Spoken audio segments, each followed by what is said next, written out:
फूल बहार फूल बहार।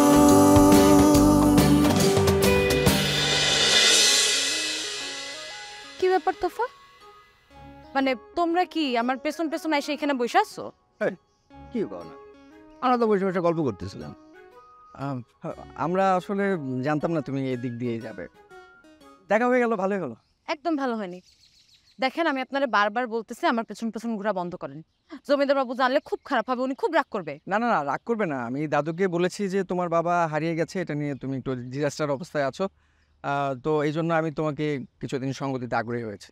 কেন এই কথা বলতে গেছেন কেন? আমার মনের অবস্থা তো একদম খারাপ না, আমার মনের অবস্থা ভালো আছে। আর আপনি যদি আমার পেছন পেছন ঘোরা বন্ধ করেন তাহলে আমার মনের অবস্থা আরো ভালো হবে। না, আমি বলতে চাচ্ছি যে দেখেন ভাই, আপনার কাছে আমি হাত জোর করে অনুরোধ করতেছি, আমার পেছন পেছন আর ঘুরবেন না। Leave me alone.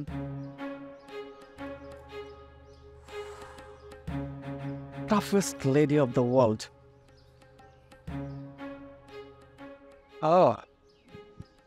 ভাই সো মনে করেন না, ও কিন্তু মায়া ভালো, বুঝছেন? একটু শক্ত কঠিন মন। তুমি কি বুঝতেছো তুমি কি আকাশটা করছো? হ্যাঁ, আমার ভাইরে চিনো তুমি? তুমি জানো তুমি কাদের সাথে পাঙ্গা নিছো? তুমি কেন এই কাজটা করতে গেলা? তোমার ভাই আমার বাবার নিয়ে খারাপ খারাপ কথা বলতেছিল।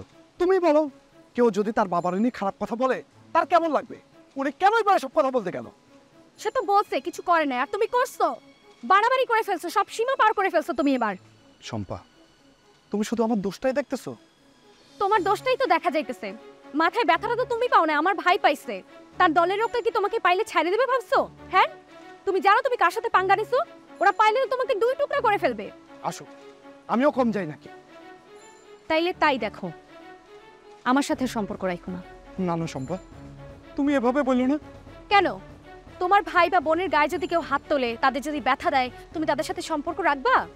রাখবা না। আমিও আর এই সম্পর্ক রাখতে পারবো না। এতদিন পর্যন্ত আমাদের মধ্যে যা হয়েছে হয়েছে, আজকের পর থেকে ব্রেকআপ।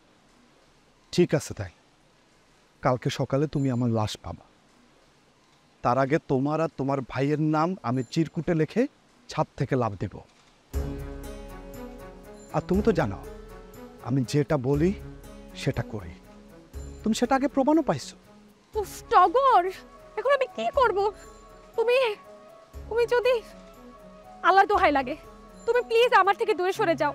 আমি আর এসব ঝামেলার মধ্যে জড়াইতে চাই না। কোনোভাবেই না। আমি যখন তোমার একবার মন দিছি, সেখান থেকে আর ফিরতে পারবো।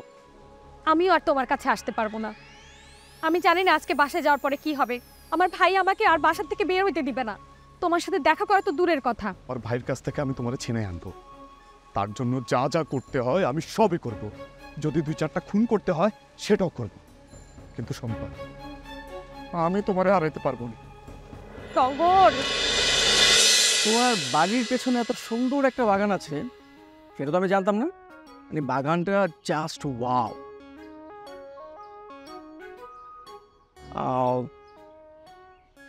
আমি কি তোমাকে বিরক্ত করলাম? সেটা আপনি বুঝতে পারতেছেন না? না, বুঝতে পারছি বলেই তোমাকে জিজ্ঞেস করছি। আসলে কি আমি খুব সহজেই মানুষের মাইন্ড রিড করতে পারি। যেমন এই মুহূর্তে তুমি কি ভাবছো সেটা আমি বলে দিতে পারি। তুমি এখন তোমার বাবার কথা ভাবছো, তোমার বাবার সাথে কাটানো ভালো ভালো মেমোরিজগুলো মনে করছো, রাইট? ঠিকই ধরছেন। আমি আর বাবা প্রায় বিকেলে এখানে আসতাম।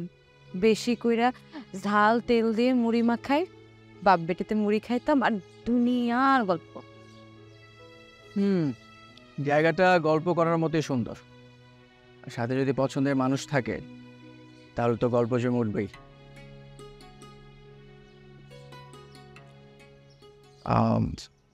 একটা কথা বলি? বলেন। আমরা কি বন্ধু হতে পারি? না। তুমি এত কুইকলি আনসার করলে, আমার কাছে মনে হচ্ছে যে তুমি আগে থেকে জানতে আমি এই প্রশ্নটাই তোমাকে করব। মেয়েদের সব ব্যাপারে একটা সিক্স সেন্স কাজ করে, জানেন আপনি এটা? আপনারা বোঝার জন্য কোনো সেন্সের প্রয়োজন হয় না। তাই নাকি? আপনি কয়দিন ধরে আমার পিছন পিছন যেমনি ঘুরঘুর করতেছেন, তাতে আমি কেন? গ্রামের যে কেউ বলে দিতে পারবো যে আপনি আমার কিছু বলতেছেন। তোমার খুব পছন্দের একজন বন্ধু ছিল ফুল, তাই না? কে বলছে আপনারে? তোফা? হ্যাঁ। ঠিকই বলছে, বন্ধু ছিল, এখন আর নেই। আপনি জানেন যে কোনো সম্পর্কের ফাটল ধরে যখন দূরত্ব বাড়ে।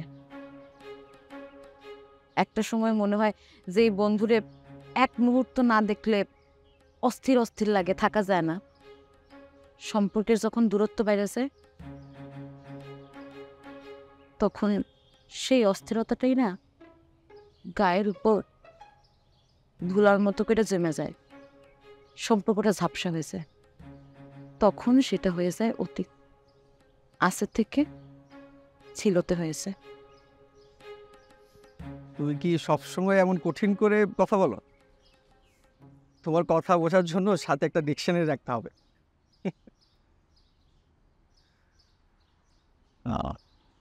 সরি।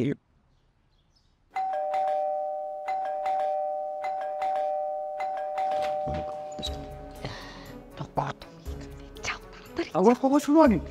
প্লিজ তুমি যাও এখান থেকে, আগে আমার কথা শুনো, আমি তোমাদের ঘরের ভিতরে ঢুকবো। প্লিজ যাও, কথা বোঝার চেষ্টা করো। আমার ভাই তোমারে কি মারবে তো? মারো, আমি আজকে মায়ের খাওয়ার জন্যই আসছি। তোমার ভাইয়ের যদি রাগ না কমে, আমি দরকার হলে তার পা ধরে মাপ চাই। তুমি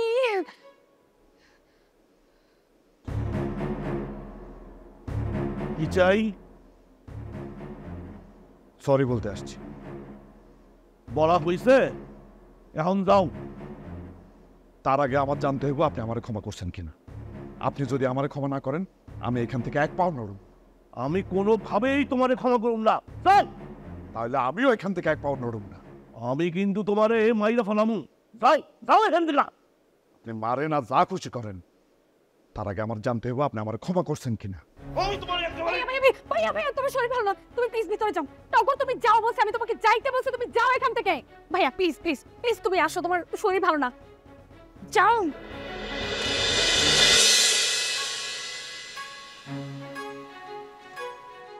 টগর, তোমার দুটো পায়ে ধরে তুমি প্লিজ আমাদের বাসা থেকে চলে যাও। আমি গেটের কাছে অনেক কষ্টে ভাইয়াকে আটকাইছি, এরপর কিন্তু আমি আর তোমারে বাঁচাইতে পারবো না।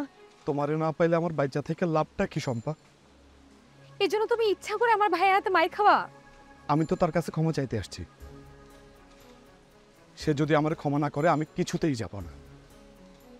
সে যদি আমার মারতে চায়, আমি মার খাইতেও রাজি, কিন্তু আমি তো মারে চাই। টগর প্লিজ তুমি এরকম করো না। করব, আমি অবশ্যই পাগলামি করব। তোমার ভাই যদি আমার ক্ষমা করে না দেয়, আর তুমি যদি আমার ছাইরা যাও, তাহলে আমি তোমার ভাইয়ের হাতে লাশ হয়ে যাব, আর তুমি সেই চোখে আমার এই লাশ দেখবে। তুমি যদি এরকম করতে থাকো তাহলে আমি কিন্তু ছাদ থেকে লাফ দিব। সত্যি? তাহলে চলো দুইজন ছাদ থেকে লাফ দিয়ে মরে যাই, দুইজনে প্রেমের জন্য শহীদ হয়ে যাব। শম্পা, চলে আসো, আমরা দুজন একসাথে ছাদ থেকে লাফ দিব। আসো না, আরে আসো। প্লিজ টগর তুমি নেমে আসো, আমি ভুল বলতে, আমি লাফ দেব না, প্লিজ তুমি নেমে আসো। আমি তো দেব, আর তুমি যদি সত্যি আমাকে ভালোবাসো, আসো একসাথে লাফ দেই। প্লিজ টগর নামো, প্লিজ। না, আমি নামবো না।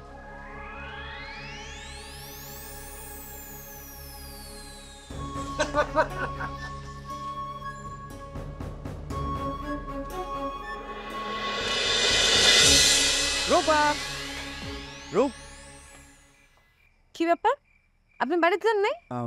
বাড়িতে গিয়েছিলাম, যাওয়ার পর মনে হয়েছে সব কিছু মিলিয়ে তোমার মনটা ভীষণ খারাপ,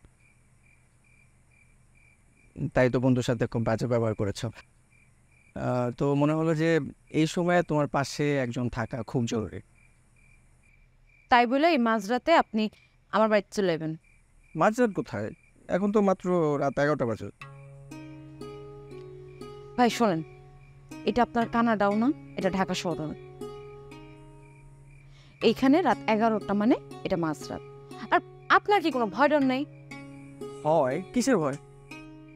এই যে এত রাতে গাছপালার মধ্যে দিয়ে আপনি আমার বাড়িতে চলে আসলেন, যদি ভূত টুত ধরতো? ও, তুমি ভূতে বিশ্বাস করো? আমি বিশ্বাস করি কি না করি তাতে ভূতেদের কিছু যায়ও না আসেও না। তারা যদি আপনারা পছন্দ করতো ফট করে আপনার ঘাড়ে চড়ে বসতো। চড়ে বসলে চড়বে, অসুবিধা কি? আমি ভূতদের একদম ঘাড়ে করে তোমাদের বাসায় চলে আসবো, তারপর ভূত আমরা সবাই একসাথে আড্ডা মারবো, গল্প করবো। ভূতের সাথে আড্ডা দিবেন? হ্যাঁ। তাও আবার আমার বাসায়? হ্যাঁ, মানে সমস্যা কি? সমস্যা তো নেই। ভাই শুনেন, এই গ্রাম বাংলায় একলা মেয়ে যে বাড়িতে থাকে সেই বাড়িতে যদি কোনো পুরুষ মানুষ দিনের বেলায়ও আসে সেটা নিয়েই তুলকালাম হয়ে যায়। আর আপনি চিন্তা করতেছেন সারা রাত আমার বাড়িতে কাটাইবেন। আপনি জানেন এটার পরিণাম কি হইব? না, জানি না। আপনি তো জমিদারের নাতি, আপনার কেউ কিছু বলবে না, আপনার চুল নেড়া করবে না, মাথায় গোবর ঢালবে না। কিন্তু আমার চুল নেড়া কইরা আমার মাথায় গোবর ঢাইলা পুরা গ্রাম আমারে ঘুরাইবো, আর সেই সাথে মানুষজন আমরা অপমান করব। আচ্ছা, এটা কি কোনো রিচুয়াল? না, এটা শাস্তি। আপনি কি চান আপনার জন্য গ্রামের মানুষজন আমার অপমান করুক?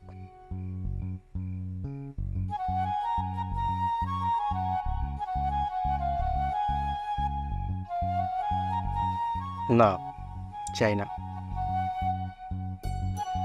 তাহলে বাড়িতে যায় ঘুমান। ওকে, গুড নাইট। কি পাগলের পাল্লায় পড়লাম আমি।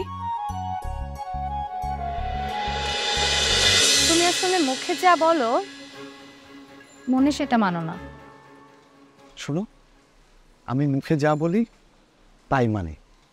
এর আগেও তুমি প্রমাণ পাইছো, এখন আবার নতুন করে প্রমাণ দেব? বলো কি করতে হবে? গাড়ির নিচে লাফ দিব? না, আমার ভাইয়ের থেকে দূরে থাকবা। কিন্তু আমি তোমার ভাই থেকে দূরে থাকলেও সে তো আমার পিছু ছাড়বে না। এভাবে তো হবে না, একটা সমাধান করতে হবে। আচ্ছা তুমি বলো কি করতে হবে? তুমি যা বলবো আমি ঠিক তাই করব।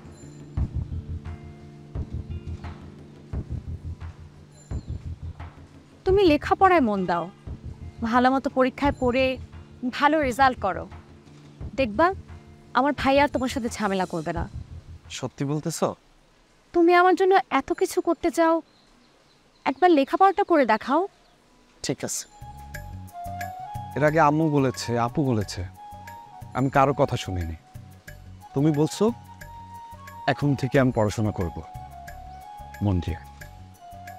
তুমি খুশি? না, কেন? আমরা তো এখন বয়ফ্রেন্ড গার্লফ্রেন্ড। এখনো হই নাই, আমার শর্ত পূরণ হলে তখন হব। কি শর্ত? ওই যে লেখাপড়া। সেটা তো করতেছি আমি। তার আগে তোমাকে একটু ছুঁইতে পারবো না? না, আমাকে ছুঁইতে হইলে তোমার এই শর্ত পূরণ করতেই হবে। কিন্তু এটা তো অনেক সময়ের ব্যাপার। আমি অপেক্ষা করতে পারলে তুমি অপেক্ষা করতে পারবে না। ঠিক আছে, তাইলে যেদিন রেজাল্ট আউট হবে সেদিন তুমি আমারে দিবা ফার্স্ট কিস। ওকে?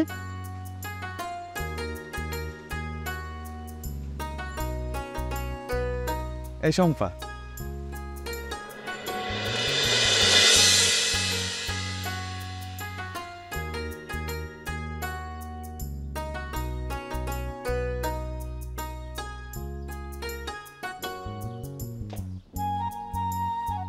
কি আসো, আপনার কি কোনো কাজকর্ম নাই?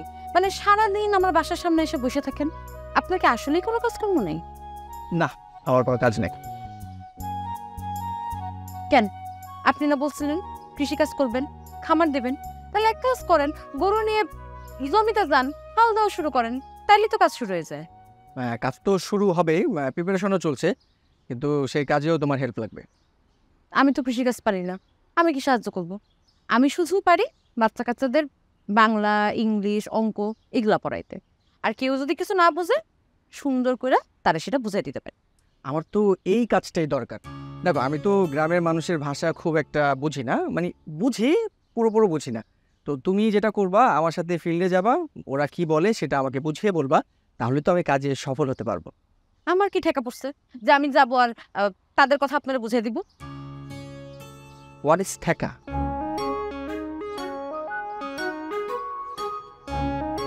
ঠেকা মানে হইতেছে দায়, ইংলিশে যারা বলো রেসপন্সিবিলিটি। রেসপন্সিবিলিটি। তাহলে তো তোমারও দায় আছে, তাই না? তুমি আমাকে যদি হেল্প করো তাহলে তো আমি সফল হতে পারবো, আর আমাদের মধ্যে তো একটা সম্পর্ক আছে, সো দায় তো আছে। আমার কিসের দায়? আমি তো আপনার কোনো আত্মীয় লাগি না। আমি তো আত্মীয় হতে চাই।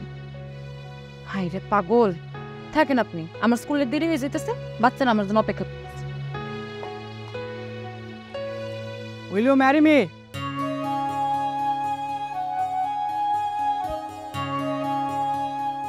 এর বাংলা মনে হয় আমি তোমাকে বিয়ে করতে চাই। আমি আপনার বিয়ে করতে চাই না, আপনার মতো একটা গাধারে আমি বিয়ে করব না। তোমাকে আজকে বলতে হবে রাস্তার ওই লোকটা কে? তুমি কলেজের নাম করে কোথায় যাবো?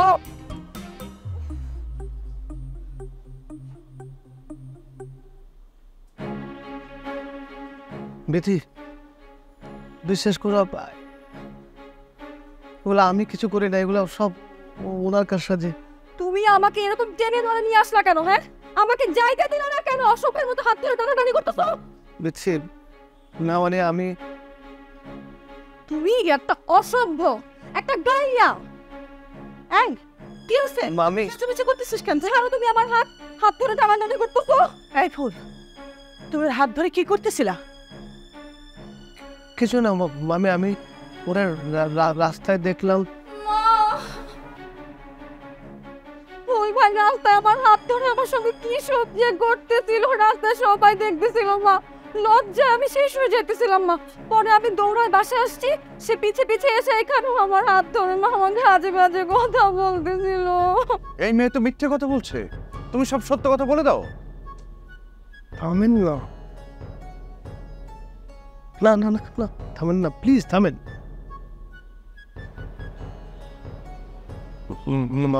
মামি ছি বলছে, আমি এতদিন তোমারে ভালো ছেলে হিসাবে জানতাম। দাদু, তুমি যে সমস্যার সমাধান দিলে বিয়ে, তোমার মনে আছে? হ্যাঁ, সে তো আমাকে বিয়ে করতে রাজি না। কে সে? মাস্টারের মেয়ে রূপা। রূপা? এত বড় সাহস! কাঞ্চন, তুই এক্ষুনি ওকে ধরে নিয়ে আয়। ওকে এমন শাস্তি দেব আমি, এমন শাস্তি।